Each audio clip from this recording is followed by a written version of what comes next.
What's up? AtoZSports Live on a Monday, talking about another losing Monday, a quick victory Monday, and then back to the losing side of things. We'll discuss the Titans' 37-24 loss in San Francisco, Santa Clara, against the San Francisco 49ers, where they actually had some chances. This is a kind of a weird game to talk through because the Titans played well, then they played really, really bad. But they played well in some areas and then missed some opportunities to make this game actually a little bit tight for the Niners, who are looking to make yet another playoff berth here coming up in their tenure under Kyle Shanahan and the core of that franchise. But we're going to talk through a lot of different things, the 3 missed opportunities, and then the small positives within that game, as a lot of things happened in the NFL yesterday. The Chiefs are eliminated. We all know Patrick Mahomes tore his ACL at this point. It looks like Micah Parsons also tore his knee up. There were so many injuries across the entire league. It's a big-time player. Devontae Adams has a hamstring that does not look good for the Rams, but the Titans had their fair share as well. And so we'll talk about these whiffed opportunities, but we'll start positive, and then we'll go through the game as itself, talk about Cam Ward, talk about some things that did go well for the Titans. So JT, what's up? Hope you guys had a good end of the post-game show yesterday with Easton. I only caught the first 10 minutes or so of it before moving on to my Sunday stuff. And then, so what's going on? Welcome in. Yeah, what's going on? What's up, A to Z crew? Happy Monday morning. Hope your Monday is off to a swell start. Excited to jump back in after a couple hours, had time to marinate on this game, and excited to talk about it once again with you all. Need a couple things from you guys first before we start today's show. First and foremost, if you're over on YouTube, please do us a favor and hit that like button. It does a lot more for us than you might think. Goes up into the algorithm and does all the algorithm things to push the show onto as many Titans fans feeds as possible this morning. So we appreciate you guys. If you could lock in, like the show there. Also on Facebook, if you could do us a favor, hit that like button over there on Facebook, like the page, and share the show with a friend. Just hit that little share icon in the bottom right corner to share the show with a Titans fan of yours that wants to talk about the game this morning. And with that, Austin, I think we are ready to get into it. Yep, let's do it officially. Welcome into AtoZSports here live on a Monday, powered by BTA Sports. I'm Austin Stanley. He is JT Runke. We are Nashville's on-demand sports.network, going live weekday mornings at 8 Central Time on Facebook, YouTube, and Twitch. Links to the show segment by segment on our Twitter X timeline. Hit us up on Instagram, TikTok, and Threads for more great Titans content. Do want to paste this in the chat. This is the follow us on Google link. We actually had a meeting about this on Friday. Google's doing a lot of stuff. And so we as a company are trying to allow you guys to follow us on Google the best way possible. So whenever you search Titans in your Google search bars, A to Z Sports can be a preferred source for you. So please hit that link and follow us on Google. Do got to thank our sponsors because they go a long way for us. They help us out. They help you out as well. Wilson County Hyundai, make them a part of your new car buying process. Go see them in Lebanon or online, wilsoncountyhyundai.com. The Bone and Joint Institute, boneandjointtn.org, the region's destination for comprehensive orthopedic and sport medicine care. Barton Drury Insurance Group, customized solutions for all of your insurance needs. Are local and online at bartondrury.com. Botero Carts, life is short. Buy yourself a golf cart with 2 locations in Columbia and Gallatin for you. And Window Nation, lots of different ways to take advantage of Window Nation's great products, great windows, great customer service. WindowNation.com for your free estimate. Right there, windownation.com. So King VC comes in hot. Lock in and like the show. We need way more likes. JT, I see what? Roughly 45% of Facebook. I'm doing your job. 45% of Facebook has liked the show. Yeah, we're sitting around about the 50% mark. It's just not good enough. Got to get those numbers up. It's got to be better, like better, as some coaches would say. We need to get those likes up for sure. That's right. All right, so that game, it was kind of a strange thing because, in our morning show call, usually Monday mornings are the easiest call that we have between the 3 of us, me, you, and Easton. And this was not like a regular Monday. It was like, okay, how much does the game matter? There's a lot of stuff to talk about, but it's just not the obvious Monday after game situation. Nobody's mad, right? Like, is everybody, maybe we can just roll call. Who's mad the Titans lost? Who's mad at how the Titans lost yesterday? Who is mad at how the Titans played yesterday? There's probably not going to be a lot of people in the chat just being like raising their hand or saying, I mean, I think you kind of walk away from that game going, all right. Yeah. I mean, yes, like it's a bummer if you had Titans plus 12.5, real big bummer. We'll talk about the missed opportunities that they had at all, but like Curtis says, not mad at all. So like the passion of losing football games is no longer here with the franchise. It's definitely not me. David says he's somewhat mad. Swan says not mad, disappointed with coaching still. But yeah, of course, you have Mike McCoy, and you've got coaches that are not going to be here much longer, right? We're just counting down the weeks, just 3 more weeks in the locker room cleanout day, and Mike McCoy is out of my life forever. And I wish him nothing but the best, just to not have to head coach the football team that I have to talk about 5 days a week. And so Keelan says losing has infected us all. Anthony, I'm no longer mad about the losing because we're just waiting for it, right? American Tough, it's a perfect game. Cam played well and lost. Win-win. Well, we'll talk about if Cam played well or not. Bradley says it felt more competitive than expected, even though the Niners scored on every single drive except for one. Like competitive in air quotes. But I mean, the Titans scored 24 points. The Niners scored 37. And so we'll start with hearing from Jeffrey Simmons, who had another sack. He is now 9 sacks on the season. That was a strip sack. It was the only time the Niners did not score points on a drive. Jeffrey Simmons ended it with a strip sack, recovered fumble of the Titans, and then a touchdown pass to Jeff after a 43-yard bomb from Cam to Van Jefferson.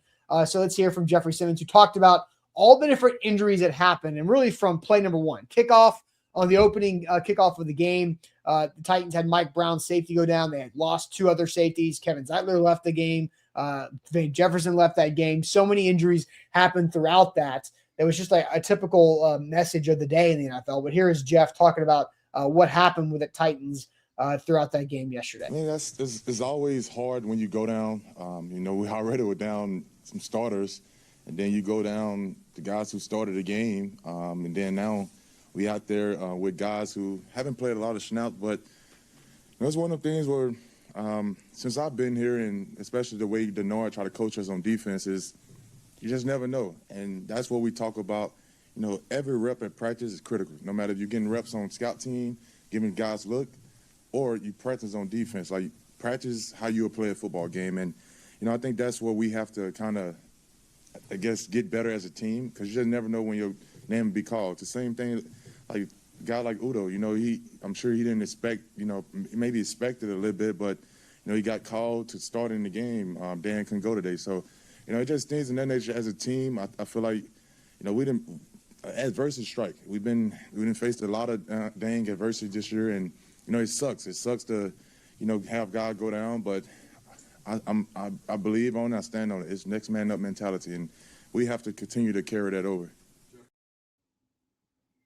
So there's Jeffrey Simmons, next man mentality, and Kevin Winston Jr. goes down, Xavier Woods goes down. So it's 3 safeties that go down.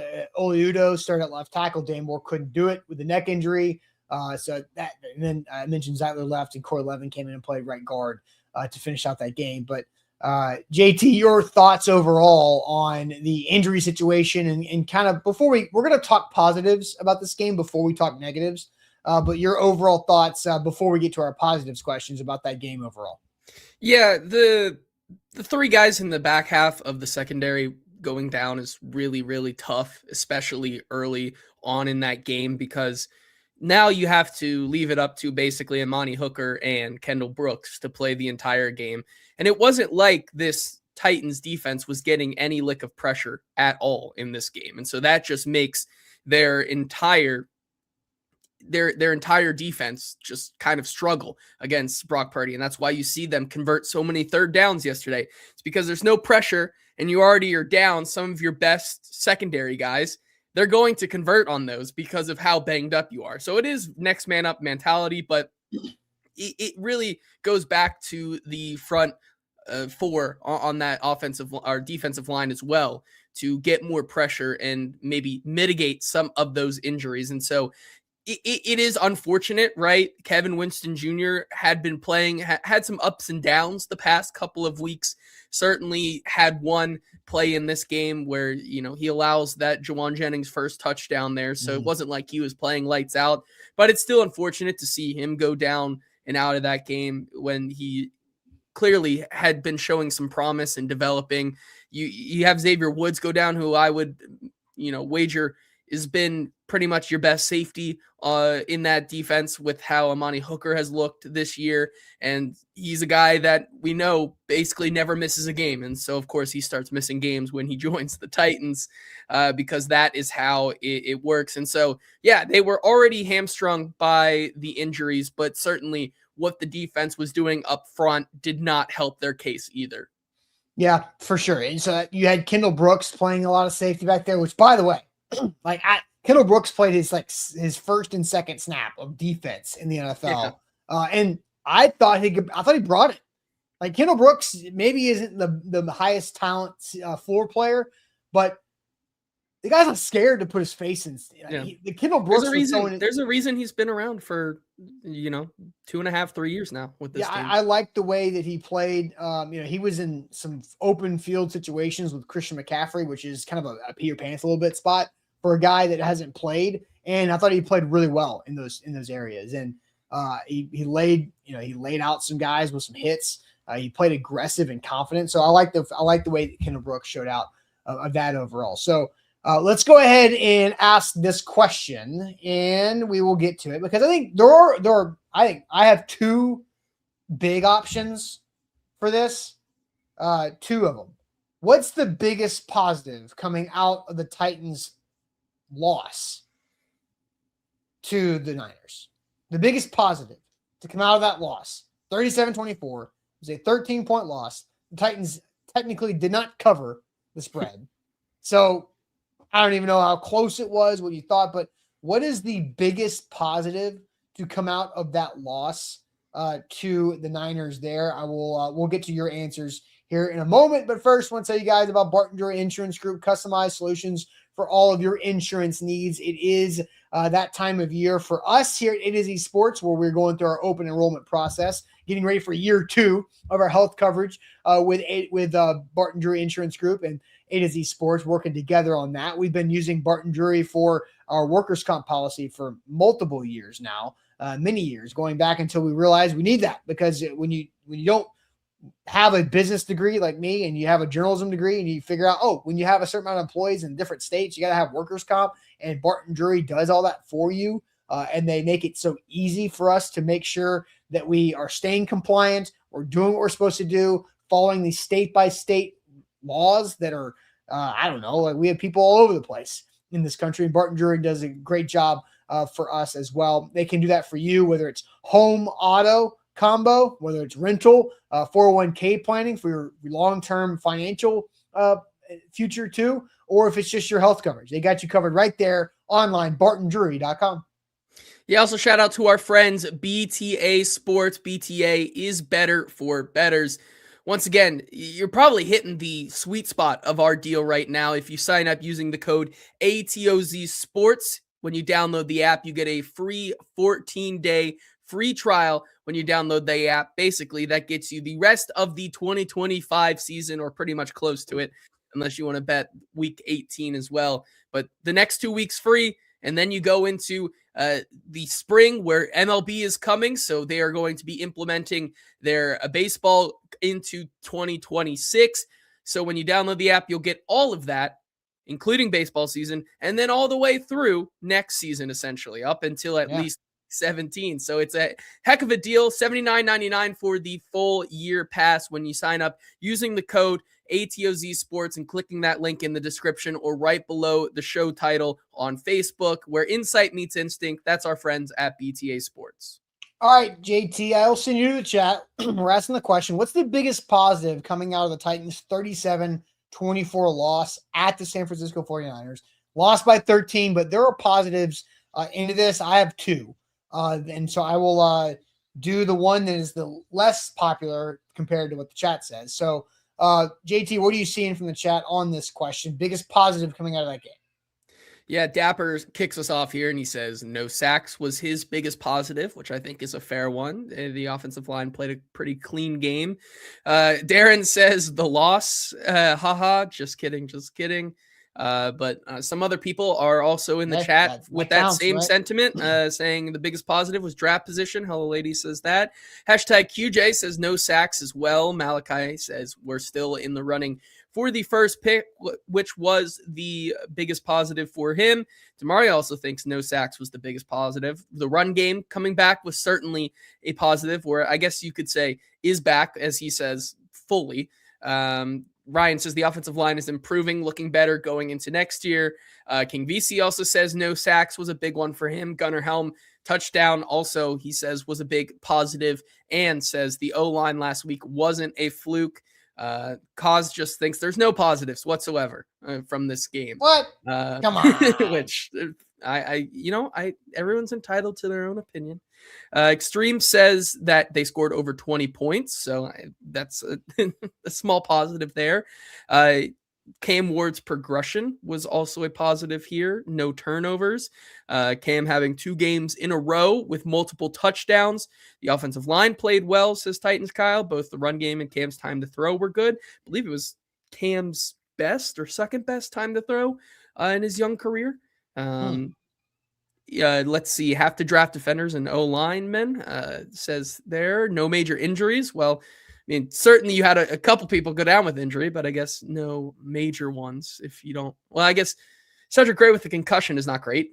No, and you also have the Kevin Winston hamstring. I don't know what that looks like and how long that's going to be counting. Yeah, and Ocho says the run game was him for the big. A lot of people in the chat right now are saying the offensive line and the run game is the biggest positive from yesterday's game. All right, so I will go with my two. I will just give some extra on the no sacks, because Cam Ward was not sacked yesterday. For the first time in his NFL career, he did not get sacked in a game. JT, the Titans have played 3 consecutive halves of football, 6 consecutive quarters without allowing Cam Ward to get sacked. Yeah, it's been a big positive development, and I think it says a lot about the offensive line, but I think it also says a lot about Cam Ward. When I talked about how the progression in the development for Cam Ward I've been seeing has been better, and it's not necessarily because of his stats or anything like that. It's because the things I've wanted to see from him in this season of finding out, where he actually is in the development.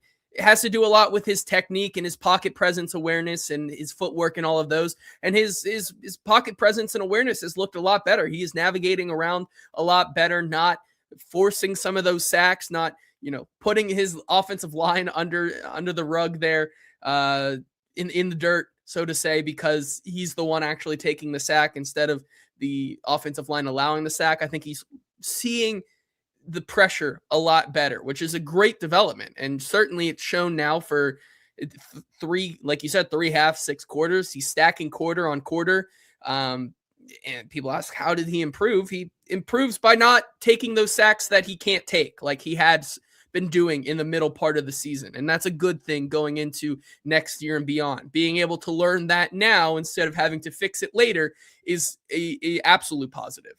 Yeah, and Cole is just being a hater. Is that the first game of J.C. Latham's career that he hasn't allowed a sack? Like, J.C. Latham has played more games he has allowed 0 sacks than he has played games where he has allowed a sack. Like, come on. Like, last week, J.C. Latham did not allow a sack against the Browns. So there's 2 back-to-back. He played against the Texans and allowed 0 pressures and 0 sacks just like 4 weeks ago against the best pass rush duo that they have. So, I mean, come on. Like, stop being haters just for haters' sake. J.C. Latham is playing better. That's a good thing. Should be excited about that. He had a hip injury that robbed him of September. And so I think offensive linemen get penalties, Nick. Like, get over it. Like, that's what happens. And he had a penalty. I guess he had a block in the back, I believe it was, on a penalty. But they overcame it. They overcame it, guys. Like they did some things yesterday that they overcame too. That's not my answer officially on what my biggest positive is. But even the one where Cam Ward made an incredible play behind the line of scrimmage to extend the play to the sideline, made a great throw. Chim scramble drill, followed it, and Cam hit him in the chest, and Chim dropped it. It would have created a first and goal situation. The Titans still scored a touchdown on that drive. Like a month ago, the Titans would have ended up kicking a field goal because they couldn't overcome that. J.C. Latham has a block in the back. The Titans still overcame that and extended the drive on that set of downs. So there's plenty of positives in this when it comes to what the Titans offense is doing. So I've been taking up a lot of air. Do you want to go with your answer, or do you want me to give my official answer? I can go with mine, and I kind of touched on it yesterday as well. I think the run game has looked really legit, and I think I still think we need to get to the bottom of why it's looked like this recently. It may just be a factor of Cam Ward and this offense just kind of getting it and things clicking at a better rate. It may be because they've gone up against opponents who just happen in the last 3 weeks to allow more rushing yards. A lot of different factors, but whatever it is, the resurgence of Tony Pollard has been an absolute positive, especially for Cam Ward. We talked on the post-game show about how important it is for Cam Ward to have a effective running game, because it makes him look like a better quarterback. It makes him process as a better quarterback. It's so important for a rookie year guy like Cam Ward to have the run game. And the fact that he had no run game for, it seemed like 7 or 8 weeks in a row, is just a disservice to him. But now that he has it, you're seeing the downfield ball open up. It not necessarily hitting it now, mind you, but it's opened up, and they've started to use it a little bit more. And I think that's, whether he hits it or not, the due process of just doing that by having the run game be effective is important. And I think you've seen yesterday, I really liked what I saw from Tony Pollard, a guy who I pretty much wrote off as dead and washed and hit the road. But he's come back with a vengeance, and he has certainly proved me wrong in these past couple of weeks. I think it also comes down to the offensive line as well. And it's not like, another big positive yesterday is like, it wasn't, the run game is not a Corey Levin merchant, essentially, because Lloyd Cushenberry was back in there, and it looked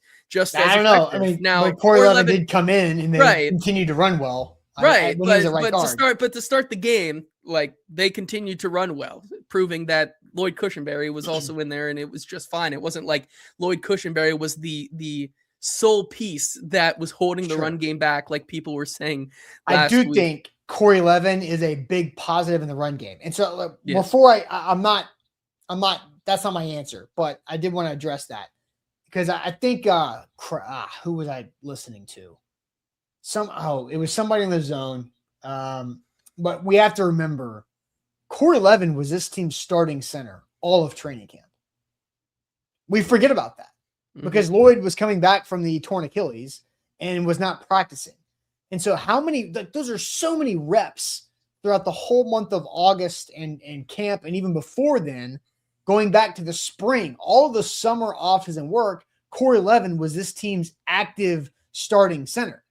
So when Lloyd Cushenberry comes in from the injury, who is the better, more talented player with a higher ceiling, we all know that, and struggles because he's coming off of a massive surgery that is a torn Achilles, and it's not looking great, and then you put the guy in there that you established the entire offense around. Oh, all of a sudden it's working?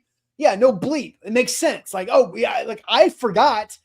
He was doing this thing for months as a starting center. So Corey Levin is a valuable piece for this offense overall. JT, my answer on the biggest positive to come out of that game, Tony Pollard. Tony Pollard, baby. Pollard. Yes, he can. That's my guy. You said you were starting to write off Tony Pollard. I never did. I never wavered on Tony Pollard. People saying that he's lost a step, that he's gassed, that he doesn't care anymore, that he's just washed. No, never was. He was getting worked. He was getting hit in the backfield. They were run blitzing the hell out of this offensive line in this offense because they said, you know what, beat us one-on-one down the field because you can't. And Tony had no chance. I definitely think Tony was pressing throughout the middle of the season. But how about this? The last 3 games, Tony Pollard has 325 yards and 3 touchdowns on 49 carries. That's an average of 6.6 yards per carry for Tony Pollard. And he has now played 30 games in a Titans uniform.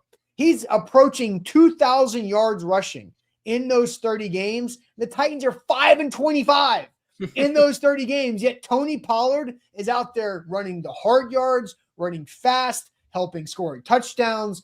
And I think Tony Pollard deserves more credit because he is so overlooked, so just glossed over that people just don't respect what it takes to run for 2,000 yards on crappy football teams in back-to-back seasons. I think he should. I think he deserves a lot more praise and just respect from the Titans fan base because he's just overlooked. I'm not saying people disrespect him. I think they were starting to have some disrespect in the middle of the season because of how bad some of these rushing performances were by the Titans. But that wasn't a Tony Pollard problem. That was a Titans offense problem. And now Tony is just ripping off 325 over the last 3 games. Yeah, I mean, it's hard to blame them when I would use the word non-existent is the run game. And so Tony Pollard was essentially non-existent. And so was Tyjae Spears for a lot of it. The whole run game, the entirety of the run game was non-existent. And so to get back to basics and see him actually play like we've seen him play before was really positive to see. It makes it feel a lot more cohesive because when you have the run game working like that, you don't have to then just rely on what they call these run solutions, which continue to be the bane of this offense's existence. The run solutions and screen passes and trick plays continue to, which they were using a lot more of instead of the run game in the past month and a half or so. You don't have to use those anymore, which I think is a great thing because I think they should stop just using those all the time. Just throw them out of the playbook. I get you have to do it, but I don't care. Throw it out of the playbook. It just doesn't work. And so really there were 2 games where Tony Pollard had 10 carries for 22 yards and 11 carries for 20 yards. I know in one of them, but I think in both of those games, Tony Pollard had more yards after contact than he actually had rushing yards in those games. And so when you look at those things, that's where you have to be fair to the running back who is trying to fight for his life. And Tony Pollard did that. He got through that out on the other side and has been very effective yesterday. And I do want to give this credit. I have to give credit to Mike McCoy for something, JT. Oh. The game was over. Do what? Can I guess? Yes. Okay, because I have is it the QB sneak on 4th and 1? No, it's not. Oh, okay. It is you got the ball back with a minute and change left in the game, and you were down 37-24, the final score. And Tony Pollard had 98 yards. You gave him that one extra carry to get to 104. So for the first time in Tony Pollard's career, he could have back-to-back 100 yards games. There you go. How about that? That is a coach getting it. In that moment, that matters, right? That matters to Tony Pollard. Certainly, yes. I think so. I think that you got to give credit to Mike McCoy or whoever, Bo Hardigree, who called the play. You could have just thrown the ball 3 straight times, try to see if you can squeeze some points on there just to do whatever. But I think they knew it was important for that offensive line and for Tony Pollard to say, hey, back-to-back 100-yard rushers, that's a big deal. Yeah, certainly something that I also overlooked there. Just totally, as the game was coming down, had to set up the stream yesterday. And so that's what you do when there's nothing to play for, but totally missed that. But I think that's a big part of it. I think that's something they can hang their hat on. And certainly for a guy like Tony Pollard, who is, I believe this is the last year of his contract, right? He got one more year. He's got one more year? Okay. Yeah, so, but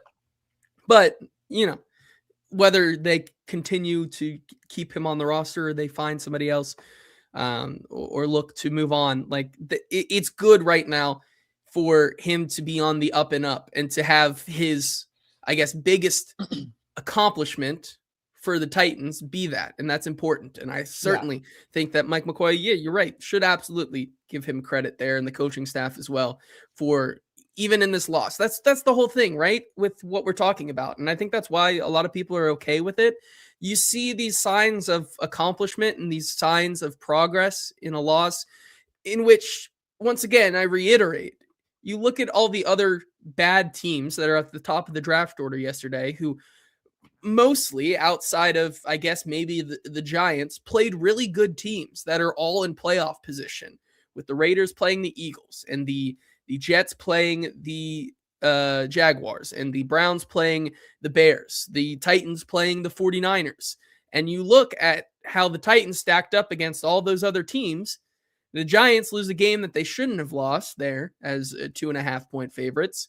The other three teams at the top of the list that you're competing for that first overall draft pick got totally just pancaked by those playoff teams. Whereas you had some fight, you showed at least some signs of life throughout that game. And I think that's why this loss, along with those little tiny positives, is a little easier to stomach than some of the other ones, because you showed that you can actually keep up with a playoff team at points in this game versus just kind of dropping dead and lying there and just taking it, to say.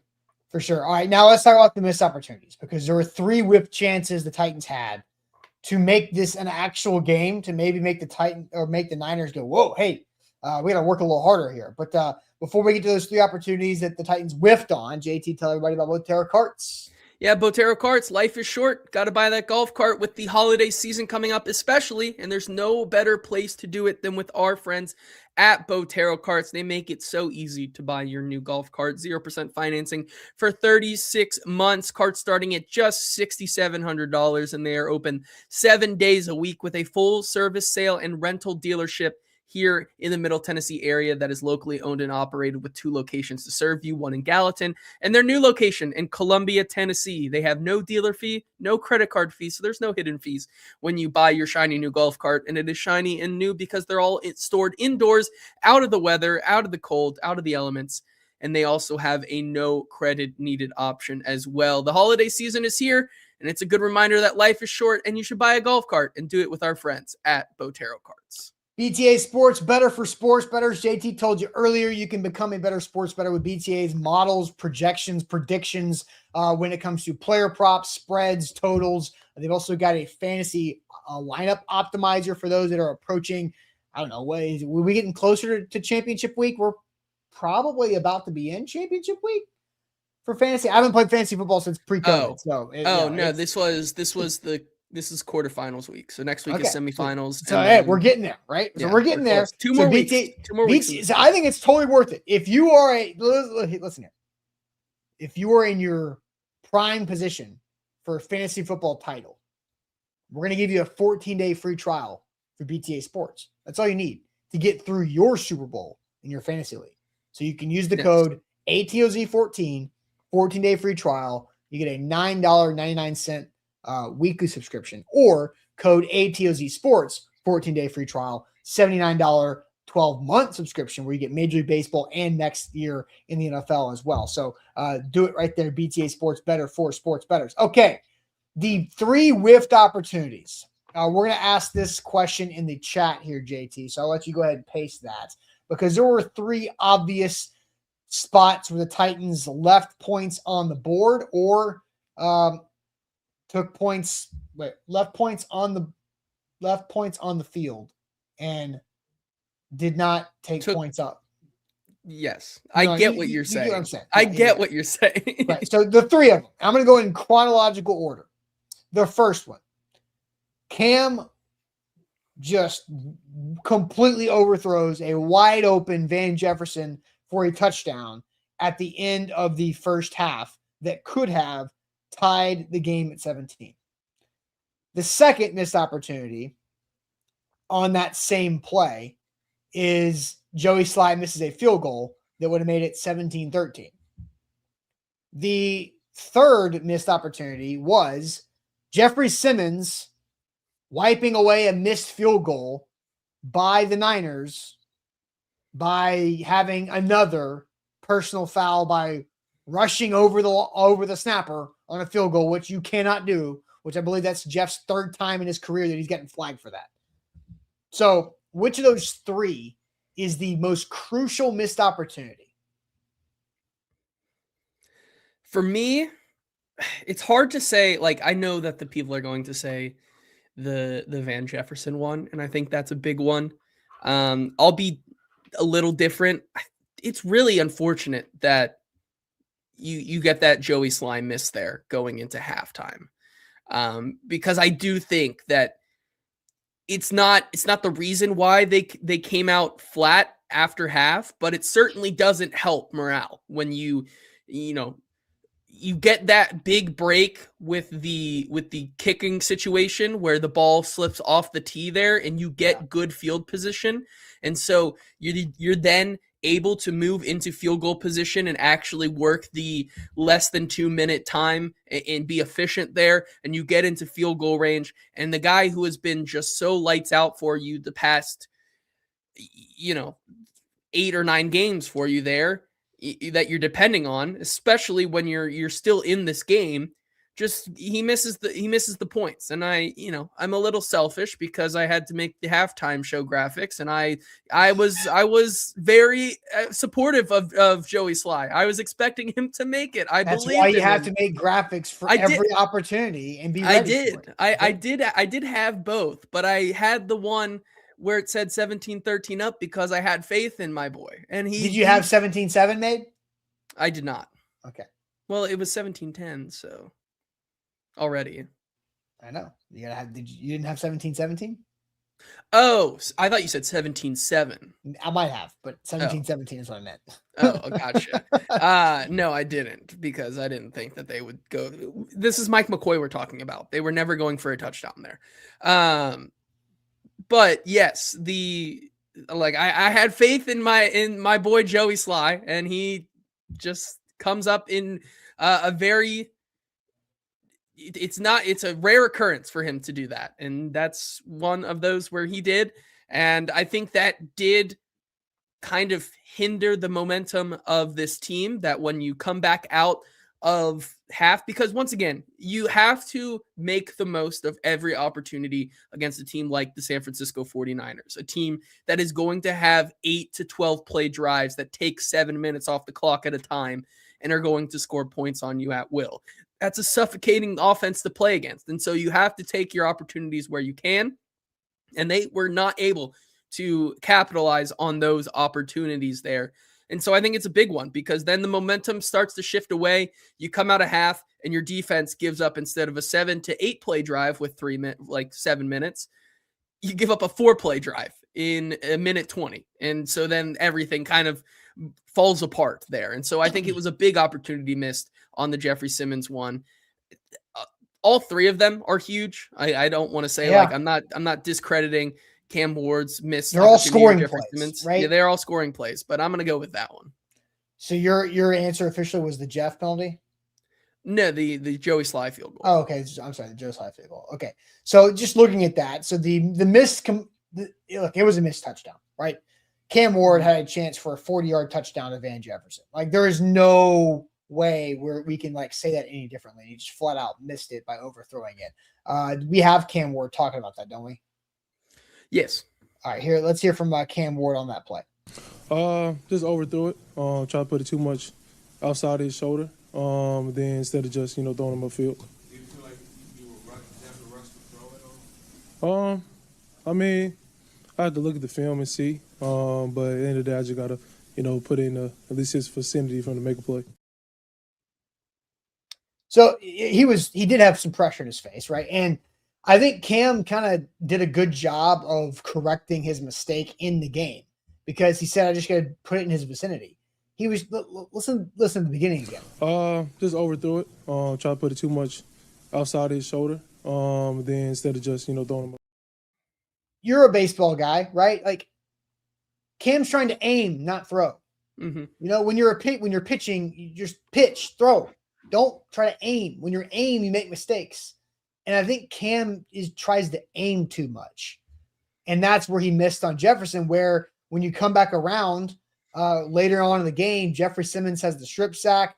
The first play, the Titans get the ball back. They go deep. He just throws it up for Van to go make a play, and Van went and made a play for him. Mm-hmm. So, quit trying to aim and just go toss it to your guy down there to let him go make the play. And I think that's Cam's trying to make the hard play when the hard play isn't necessary. And I think that's a big deal. And Vanessa said the wide receiver can't adjust. What the hell are you talking about? Are you talking about a different play? What wide receiver can't adjust? You can't adjust to a ball that's like 15 feet over your head. Yeah, I mean, the ball also landed out of bounds. So yeah, even if it was you did a catch horrible throw. Yeah, I mean, I saw some comments yesterday about how people thought Van Jefferson started slowing down. I think he started slowing down because he saw that ball was going out of bounds. It's like there's no point in me catching this ball when it's going to be on the other side of the white out of bounds line. Yeah, Vanessa, every single one of the wide receivers can adjust. Go watch Van's catch. Go watch the 43-yard catch where he did adjust. You know, he puts his body on the line. And yeah, I immediately, when that ball went up and I saw the two defenders, I said, this is an interception. Like, this is an arm punt. And then Van Jefferson made a play. He went out, made the play. He kind of it cost him the rest of his game and a brutal injury to, I guess, his back now, right? But he made a play. Watch all the games, Austin. Vanessa, I do. That's my job. I watch all the games. I will admit, I did doze off during the Niners touchdown drive that went 15 plays, 9 minutes long. I told you they're suffocating. They put. I was just like, I'm just gonna catch a couple Z's real quick, you know.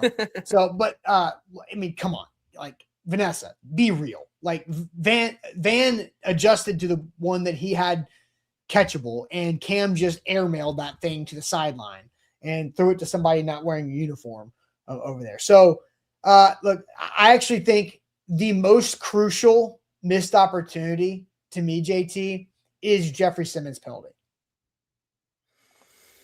Yeah, they are. It's one that is just unacceptable. Like, you're going to miss field goals, you're going to miss deep ball. You don't miss those. Like, that's just a thing that you can't do. There is still, because when that penalty occurred, it was 31-17. The Titans were down 2 touchdowns, and there was 11 minutes and 22 seconds left. And the Titans just had the strip sack fumble stop, the touchdown off of it to Jeff, and then you make a defensive stop again, and they miss a field goal. But Jeffrey Simmons has a dumb penalty. In my opinion, having a penalty lining up and rushing over the snapper of a field goal is just as stupid as lining up in the neutral zone. Yeah. Because JT, what are the odds of Jeffrey Simmons blocking that field goal? What are the odds of Jeffrey low. Simmons blocking a 51-yard field goal in California in December? Pretty low. Yes. So what the hell is he doing? Like, what's the point? What is your ROI? What is your ROI on rushing that hard over the A gap to where you have now been flagged twice this season and once before on that? It is negative. Stop doing it. Take him off. Take him off field goal. Because I don't hate that. Because what's he doing? Like, stop. It is better if you are not there. Just don't do it. Let the field goal happen. You are not going to block it. It's not going to happen. And Bernie Devil says effort. It's dumb effort. Dumb effort. There is such thing as dumb effort. That is dumb effort. There's no point to that. There is no benefit to him giving effort there. It's not going to happen. You're not going to block it. How many times has he done that and not blocked it? He's been flagged 3 times. He's blocked 0 kicks. There's that math for you. And those 3 times he's been flagged for, it's been 45 yards of new life for the other team. And you gave them that on a missed field goal. And so there is no point to that. So stop doing it. And because what would that have done? Because now you get the ball back and you have all the momentum, 11 plus minutes to go down there and make it a touchdown game. Because you still scored a touchdown, but you were down by 17 and it didn't matter. Right?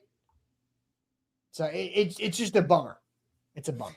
It is. I'd be interested to ask Bones Fossil today how they go about addressing that, because it's not like this is a one-off, right? You talk about how this is the second or third time that Jeffrey Simmons has made this mistake, and it's just one that you simply cannot make.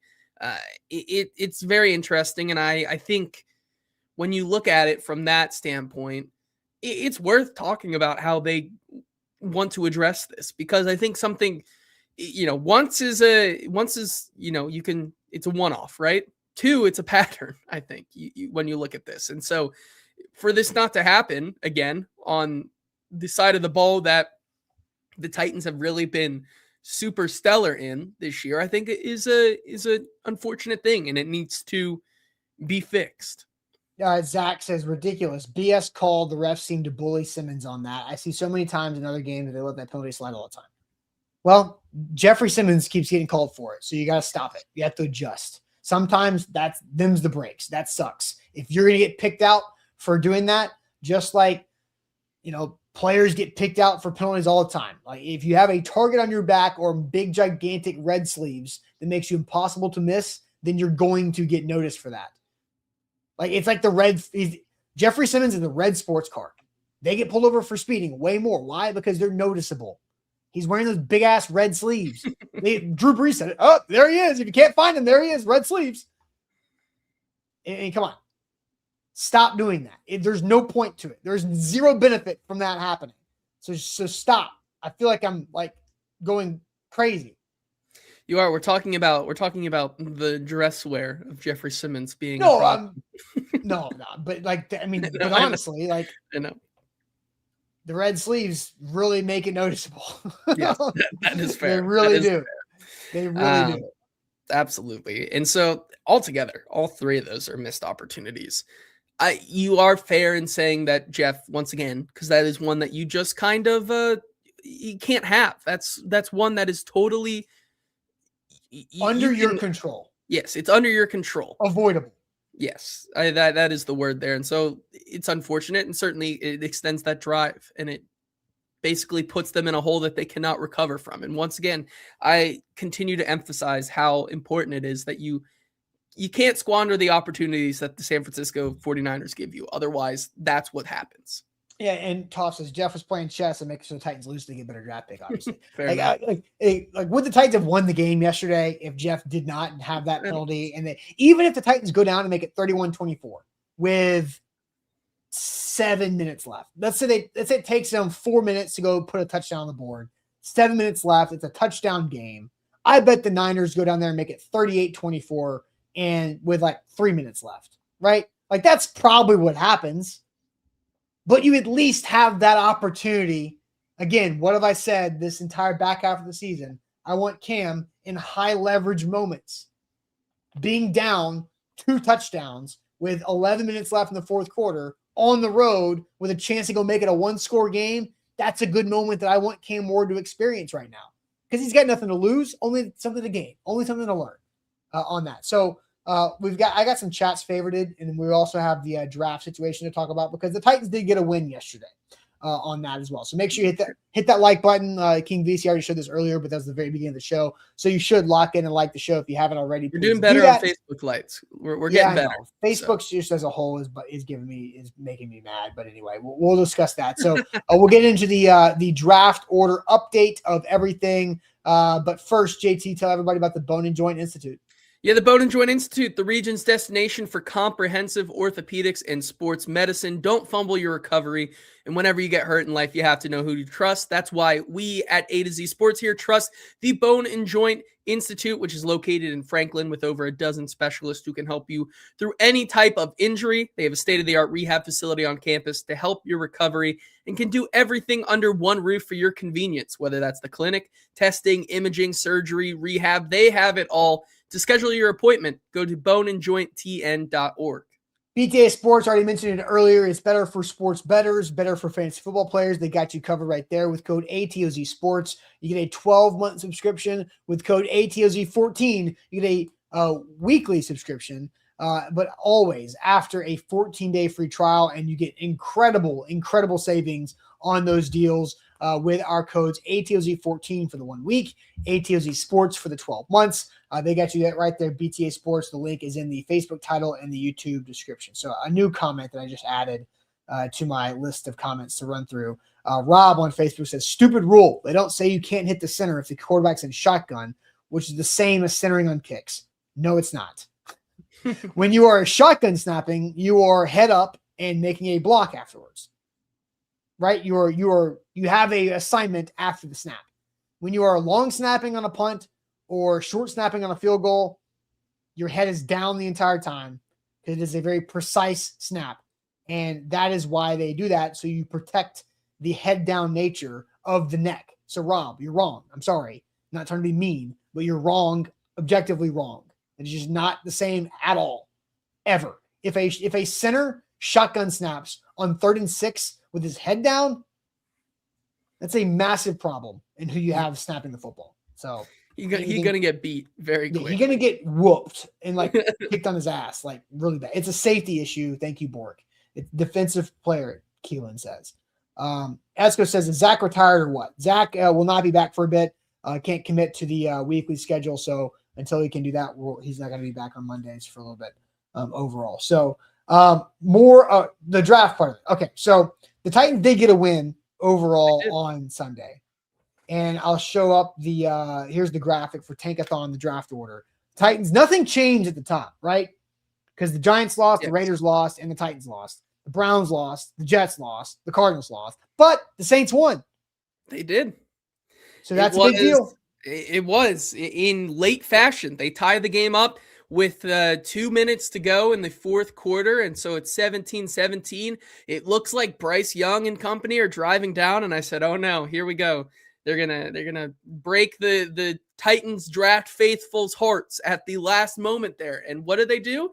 They squandered their opportunity. Tyler Shuck leads them down the field.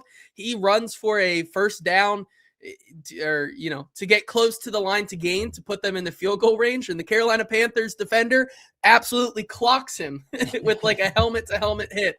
It was pretty incredible to see the Saints go down the field. And so then they hit the field goal and they beat the Carolina Panthers at home, which is great for the Titans because look what a win does. And this is the point, right? A win takes you so far out of it now, especially with how many teams you have right here at the bottom and more teams looking to continue to come up into the conversation. I'm looking at you, Arizona Cardinals, who continue to lose a bunch. So, yeah. And I'm going to add something else too, because I made a video Friday. Titans needed 3 things to happen: lose to the Niners, have the Giants beat the Commanders, and the Saints beat the Panthers. You get 2 of the 3.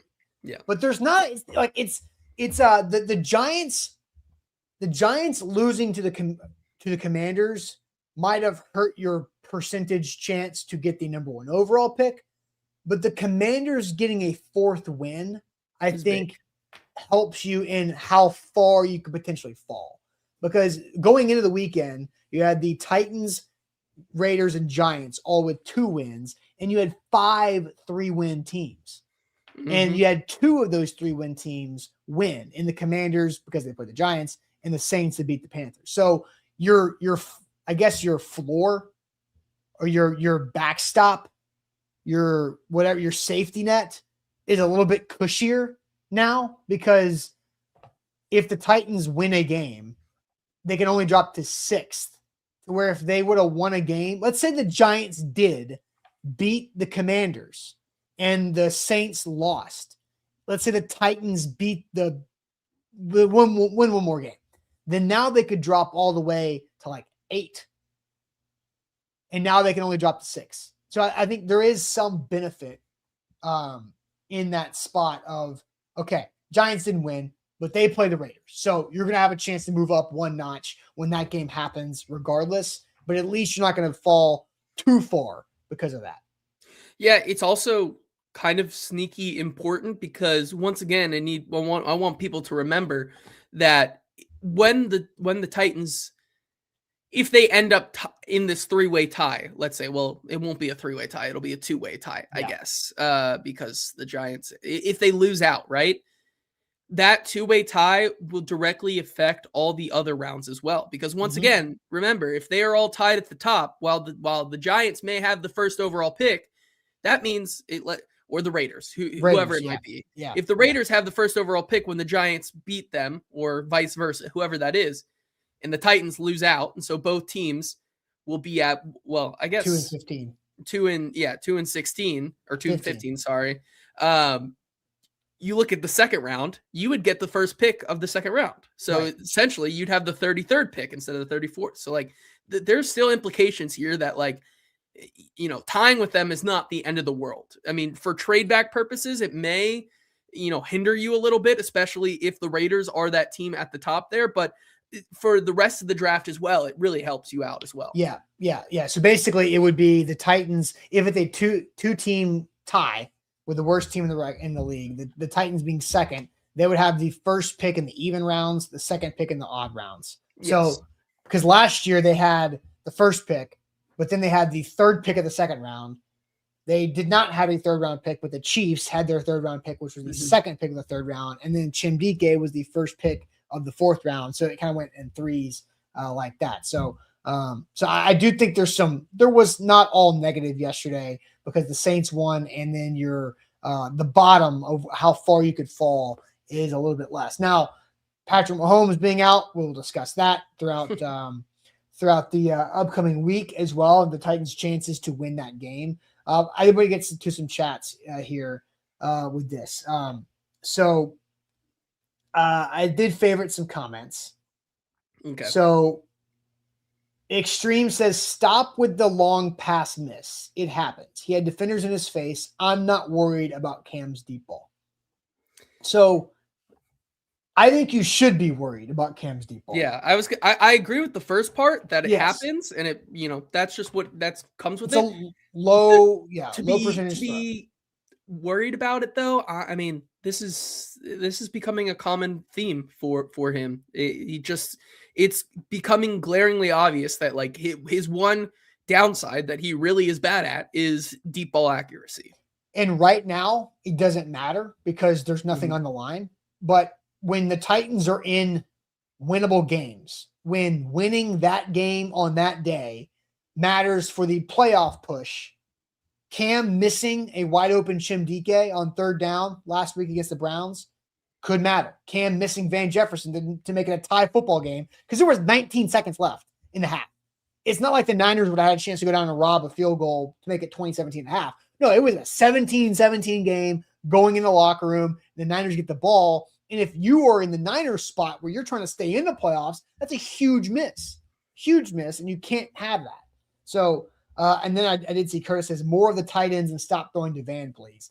I don't know what, like Van Jefferson, because of that preseason play in Atlanta, is just a low-hanging fruit target. It's gonna stick with him for the rest of his tenure.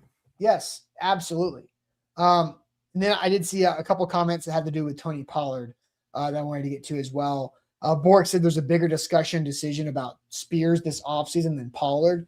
I think both Tony Pollard and Tajay Spears are under contract for one more season. So, you know, the decision is going to be a cut rather than a keep because you don't have to do anything and you got plenty of money. So the Titans have the number one cap space in the entire NFL with very little, $500,000 of dead money on it. So you don't have to do anything right there. You could just keep them and then whatever. And then Kitty Gat Jones, which is an interesting name, said about my point to go where I gave credit to Mike McCoy for giving Tony Pollard or whoever, Bo Hardegree, somebody decided to give Tony Pollard one more carry at the end of the game to get 104 yards rushing instead of having 98. Kitty Cat Jones says 98 yards and 107 are exactly the same. I just completely disagree. That triple digit is important. Yes. Like in every sport, in every walk of life, there is that threshold that you pass over that just makes you feel good. And it gives you extra reason to have a bounce in your step moving forward. That is you earned the label of having this, right? If you score 19 points in a basketball game versus having 20 points or 21 points in a basketball game, that looks a lot different. If you shoot a 70 on the golf course versus a 69 on the golf course, that's a big difference. If something costs $20 versus $19, you're more likely to buy the $19 one because we all know that math. That's why things are $19.99, right?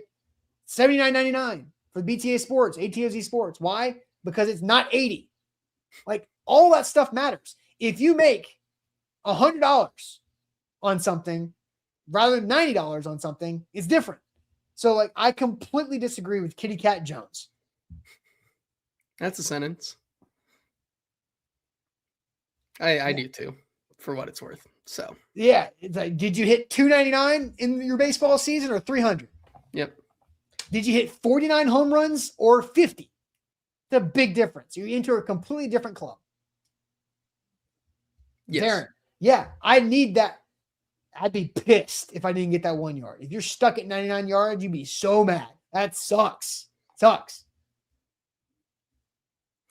You need as many moral victories as you possibly can on this team right now. I think that's Jeff, 9 points, 10 rebounds, 10 assists. We're not out a here triple getting as double, but many. it's almost. Yeah, you can go on and on and on. Yes. So in every walk of life, that matters. Yeah, I agree. Curtis says crazy sentence, Austin. I don't know what sentence I said. Which one of those was crazy, but I disagree with Kitty Cat Jones. that was the one. I just out of context would be wild. Just the clip. Oh man. And then the last comment that I had here is Bubba asked, what did Easton say about the plane ride back? That's real. This is a real comment. It's a real comment. It was made early on in the show. That is my favorite development of the week. It's like people think that's so funny. Guys, he's not on the plate. Yeah. He was doing the post-game show yesterday. He was. What are we doing? I hope there is part of me that hopes Bubba is like completely joking, because that would be a really high awareness of like inside joke getting it from Bubba, or Bubba's just extra oblivious. I think it's the latter. I think you have to. Because I don't recognize this name. So part of me thinks Bubba showed up today to make this comment. Interesting. Because Bubba thinks Easton was the one on the team playing that told the story.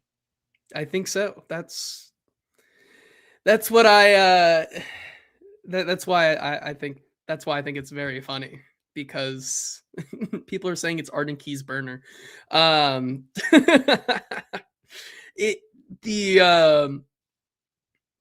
says it definitely had to be a joke. We all know the joke. I mean, again, this is a new username for me. Yeah, I have not interacted with Bubba for sure. But the lack of context there, or just like unaware. How do you look at that story and come to this conclusion? Because people don't know anything about a lot of things. This is true.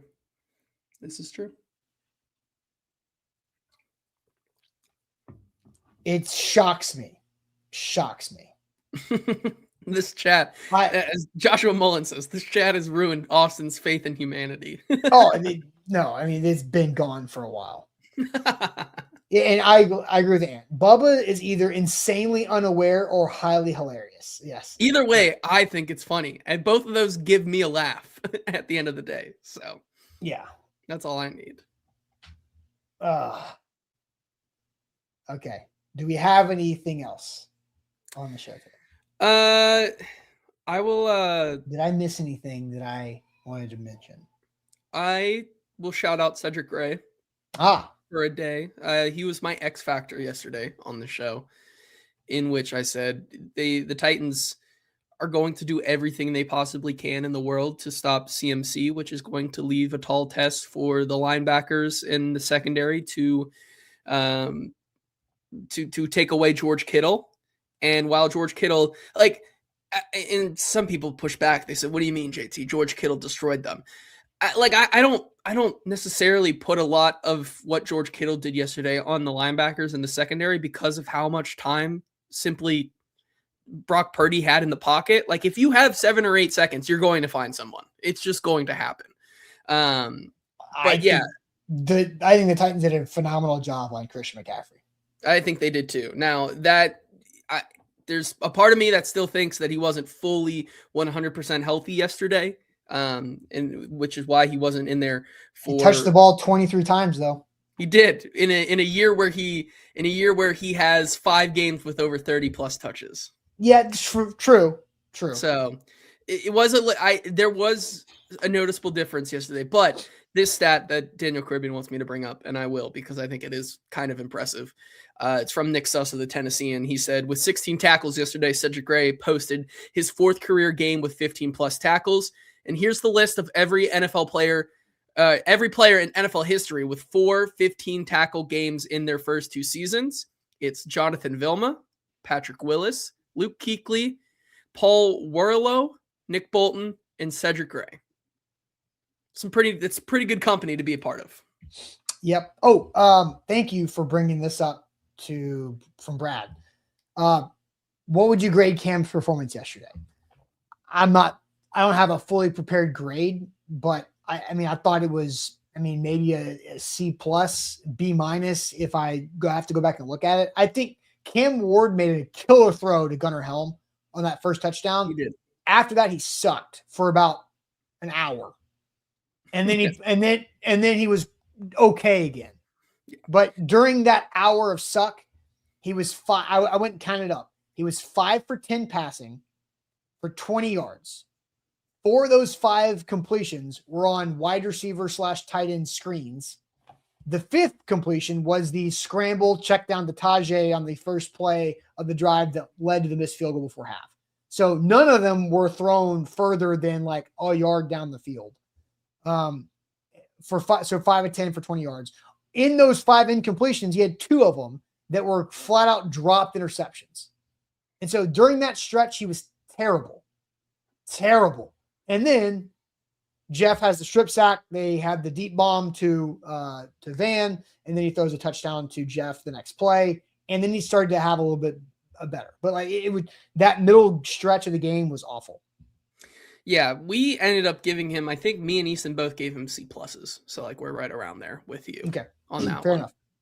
Fair enough. And Cedric Gray, I saw Bork say Cedric Gray didn't shut down a top 3 tight end in the world. Shocker.